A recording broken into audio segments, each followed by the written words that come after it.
And we welcome you to the Geico High School Football Kickoff presented by Axe.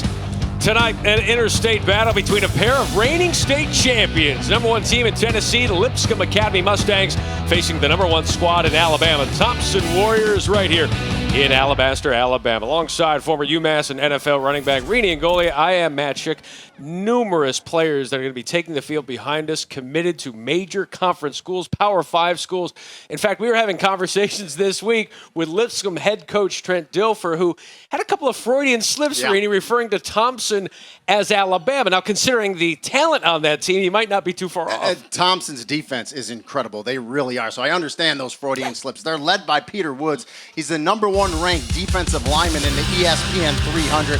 He's 6'4", 280 pounds. It should be illegal how fast he can run. He's versatile. They can put him on the outside. He's a nightmare for offensive tackles because of that speed. He's got a motor that doesn't stop, and he's very strong as well. He's got a great set of hands. He can push-pull.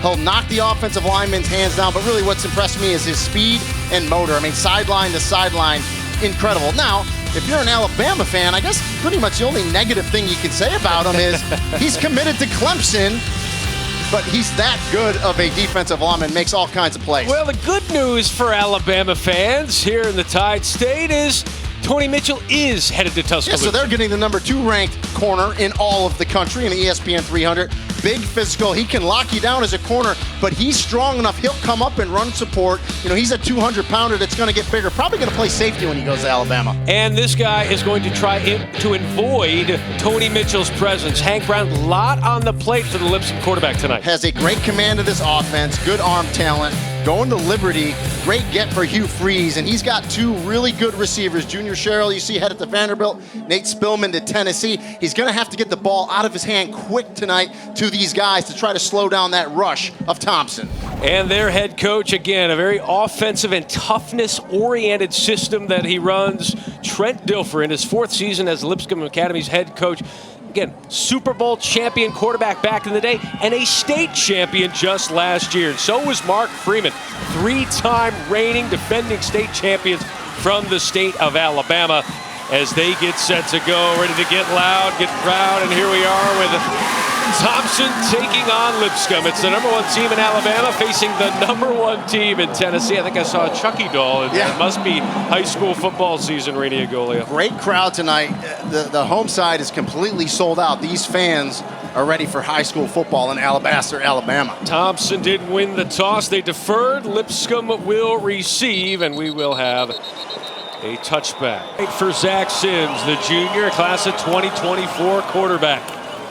Sims with the give inside and breaking free to the 45 is A.J. Green, the 5'9", 190-pound junior.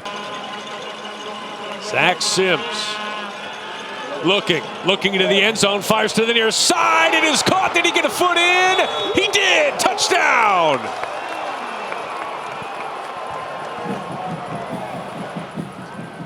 '16-yard touchdown pass from Zach Sims to Corbin Williams, and it's 6-0 Thompson. Well, a corner route by Williams, and what a throw by Zach Sims. You want to talk about dropping it in the bucket in the corner? Woo. Great catch, great concentration, and great footwork by Corbin Williams. I mean, gets that left foot right in bounds in stride. You know, Coach Freeman said that Corbin Williams needs to be an impact player. There's a big play right there. Pass here tonight. Keeps it in the belly of Green. Green bulldozing his way down to the 25-yard line. Caleb B. A lot of options here on 2nd down and 1. They'll take the throwing option. Sims stepping up, making a man miss, crosses the 20 to the 15, picks up the 1st down. So elusive from the quarterback position. And now you're playing with fire, right? Because when you blitz a quarterback like Zach Sims, you get home, you better make that play, because if you don't, he's too elusive in the open field as a runner. Gain of 12 on the play, 1st down and 10. Touchdown. Green. It's Sims, hello! Pulls that one out of the belly, and a touchdown for Zach Sims, and a point away from making it 14-0 Thompson.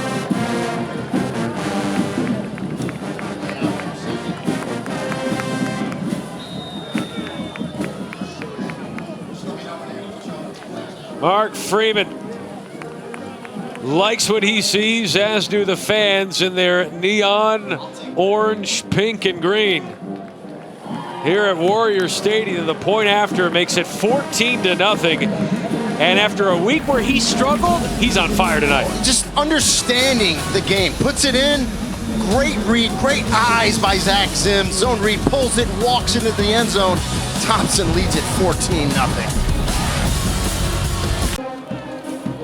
Brown, little reverse. This one coming to Sherrill. Sherrill looking to pass, nobody's open. Bounces off a tackle, far side, cross the 30. Ushered out of bounds by Kelby Taylor. Some trickeration that nearly backfired, but Sherrill found himself some space. And Thompson played that pretty well. I mean, they weren't fooled. They had defenders there, but give credit to Junior Sherrill, 5'10", 180 pounds, good speed, good block by Hank Brown, by the way. Love to see that out of a quarterback, and a nice run by Junior Sherrill. Gain of 9 when they for Lipscomb. Brown, under duress, flips this one to the far side, and it's complete. In a must-have situation, Cameron Ward comes down with it. Had 3 receptions last week with a touchdown. This one goes for 22. And I love the job by Hank Brown. The blitz comes, he slides to his right, he's patient, finds his receiver, drops it over the top, and a huge conversion. And they're throwing on 4th down and 10. Over the middle, that's complete. That is Junior Sherrill inside the 20-yard line. And when you've got your quarterback who can also punt, it does keep you on your toes. And I think the fact they're down 14-0 in this game, Trent Dilfer says, we're going to do this. I love the poise by Hank Brown there. Throws a strike to Junior Sherrill. Steps up, shows you his arm talent.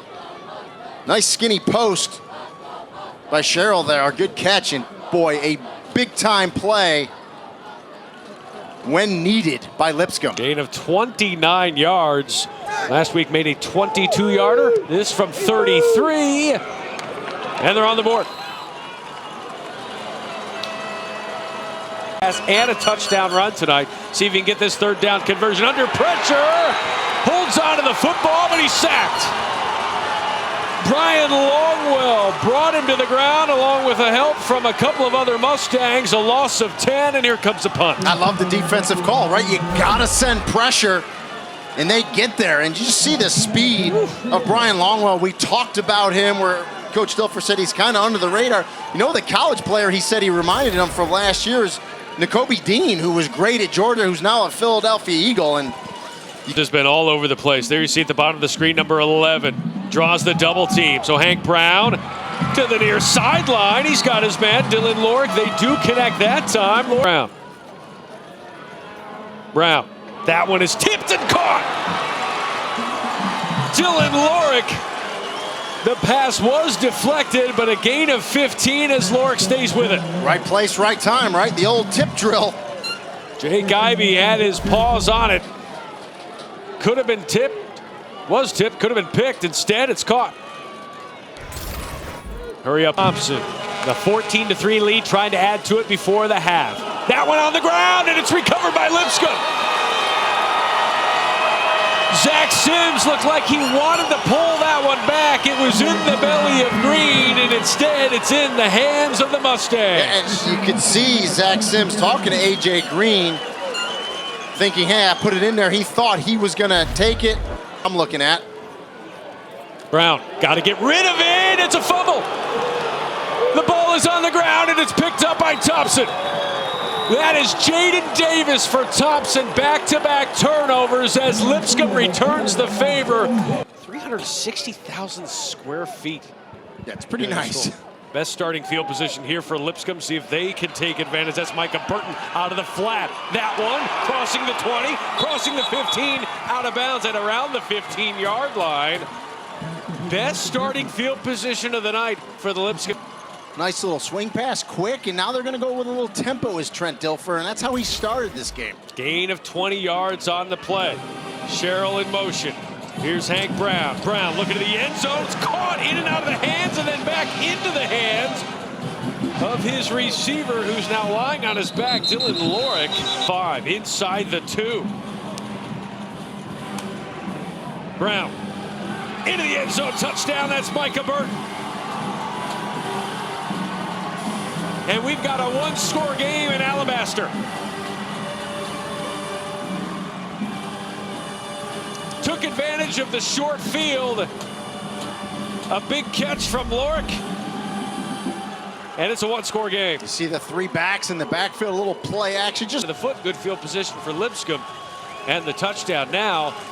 Lipscomb, see if they can rise to the occasion again. And defensively they do, and guess who? That's Brian Longwell in the backfield. Yet another TFL. Loss of 3. 6'1", 220 linebacker, and now you see why Coach Trent Dilfer said he just doesn't understand why bigger colleges aren't recruiting this young man. He can do it all from that middle linebacker spot. He's been all over the place tonight. Had a few TFLs last week in the win over Milton. He's got a couple of those tonight. Working on another double-digit tackle performance for the second consecutive week. And now a 3rd down and long for this Thompson offense, which has all of a sudden gone silent until then. That's Corbin Williams. Makes a couple of them miss, holds on to the football. And a gain of 14 on 3rd down and long. Big-time throw by Zach Sims just when they needed it on 3rd down. Watch him sit in the pocket, set his arms, and just throw a fastball right there. Good route by Corbin Williams. He comes back to make the catch and then turns it up to make sure he gets the 1st down. That's a big-time conversion there for Thompson. Right through the arms of defensive back Mark Johnson, who was right there. Couldn't get his paws on it. Instead, it's 1st down and 10 with a shade over 6 minutes to go here in this 3rd quarter.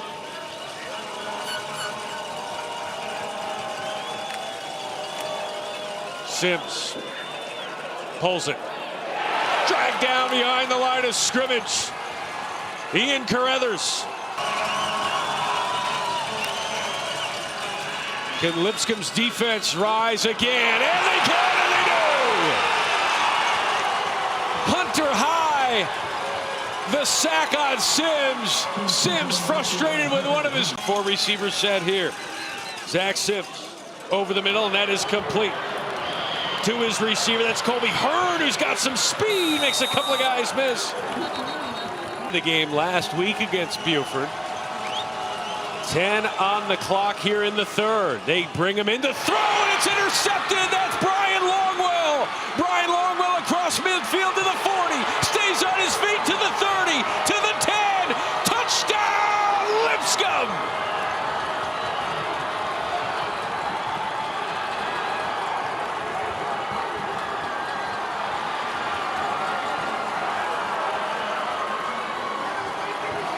Longwell and this defense looks on. It's 3rd down and 9. Less than 7 minutes to go here in Alabaster. Sims over the middle. That's complete. That's Deuce Oliver. Makes a guy miss inside the 10. And a 1st down. 1-2 start, down 3, less than 6 minutes to go. They give to Green, trying to plow his way into the end zone. Oh, and he lost the football. Going the other way. That's Caleb Beasley at midfield. They're not going to catch him. 99 yards to the house.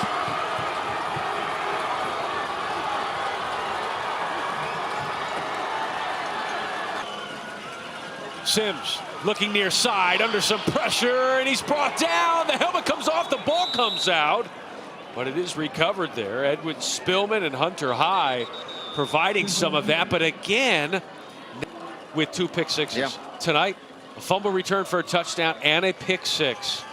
And they're going to lose this game by double digits. Thompson started the game leading 14-0. Lipscomb scores the final 24 points of the game to win this one in a battle of reigning state champions. And to me, the Lipscomb defense in the 2nd half made negative plays, had sacks, obviously turnovers, 14 points by your defense of unit.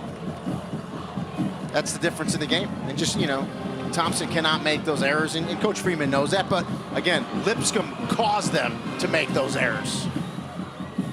You see Dilfer and good sportsmanship there with Mark Freeman and the handshake line between these 2 teams. Graphic, but the 63-yard pick 6 in the 3rd certainly stands out. Double-digit tackles, had a sack, been all over the place. He was in on that fumble return that went for 100 yards. And of course, right here, the pick six takes it back 63 yards. Really has been, in my opinion, the best player on the field tonight for either team. Brian Longwell, great night, young man.